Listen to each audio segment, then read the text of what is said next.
আজকে আমার এই ছোট্ট জীবন থেকে খুব গুরুত্বপূর্ণ একটা জিনিস আমি যেটা শিখেছি সেটা আপনাদের সাথে একটু শেয়ার করব।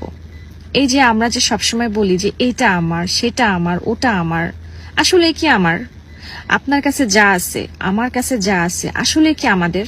না, আমাদেরকে দেওয়া হয় আল্লাহর পক্ষ থেকে, এবং সেটা দেওয়া হয় শুধু নিজে ভোগ করার জন্য তা কিন্তু না। আমাদের পরিবার, আশেপাশে আত্মীয় স্বজন সবাই যাতে ভালো থাকে, আমিও যাতে ভালো থাকি সেজন্য দেওয়া হয়।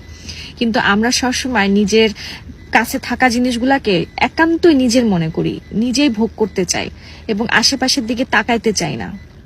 আর এই কারণেই দেখেন যে আজকে এই যে ছোটবেলায় ভাই বোনদের যে সম্পর্ক থাকে, ছোটবেলায় বোনকে যদি মা মার দিত তখন ভাই এসে বলতো যে না আমার বোনকে মেরো না, সে কষ্ট পেত।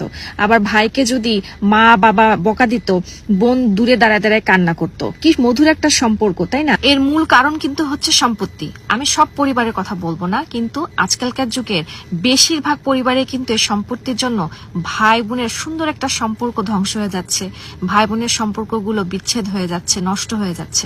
একটা জিনিস চিন্তা করেন যে আপনি যে সম্পত্তির জন্য আপনার ভাই বোনের সাথে মারামারি, কাটাকাটি, ঝগড়াঝাটি করতেছেন, সেই সম্পত্তিটা কিন্তু আপনার বাবার আগে আপনার দাদা ছিল, আর আপনার দাদার আগে আপনার দাদার বাবা ছিল। এইভাবে কিন্তু পূর্বপুরুষ থেকে এই সম্পত্তিগুলো শুধু হাত বদল হচ্ছে, কিন্তু সম্পত্তিটা কিন্তু কারো স্থায়ীভাবে থাকতেছে না।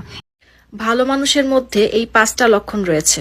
নাম্বার 1, যে অল্পতে রেগে যায় কিন্তু রাগটাকে বেশিক্ষণ ধরে রাখতে পারে না, আবার একটু পরে ঠিক হয়ে যায়। নাম্বার 2, যে কখনো মানুষকে ঠকায় না এবং ঠকানোর চিন্তাও করে না। নাম্বার 3, যে মানুষকে খুব সহজে বিশ্বাস করে ফেলে এবং সেই মানুষটা সবচেয়ে বেশি বিপদে পড়ে। নাম্বার 4, সে সবসময় চিন্তা করে তার জন্য কেউ যেন মনে কষ্ট না পায়।